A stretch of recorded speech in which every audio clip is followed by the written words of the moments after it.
Guitar বাজানোর video, সেগুলো দিয়ে আবার কি হবে? ডোডো অবাক হয়ে মিষ্টুকে জিজ্ঞেস করে। আরে বাবা, দিবি না তুই আমাকে?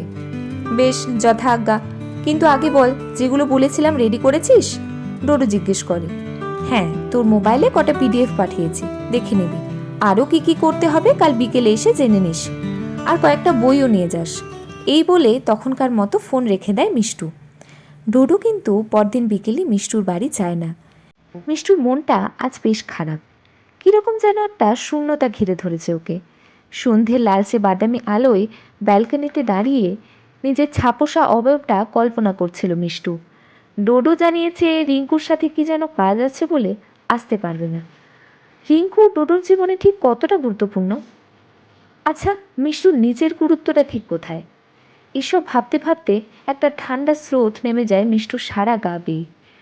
কোচিংয়ের ভারে, সিলেবাসের উপচে পড়া ভারীর থেকেও কি যেন একটা ঠান্ডা ভারী নেমে এসেছে মাথার উপর। অভাবের ঘরে দ্বিতীয় কন্যা সন্তান সাদামাটা মিষ্টু বরাবরই নিজেকে একটা খোলসের মধ্যে রাখতে চায়। আজকে যেন সেই খোলসটাকেই ভীষণ আপন মনে হচ্ছে মিষ্টুর। ডোডোর চেয়ে, সারা পৃথিবীর চেয়ে খুব বেশি আপন।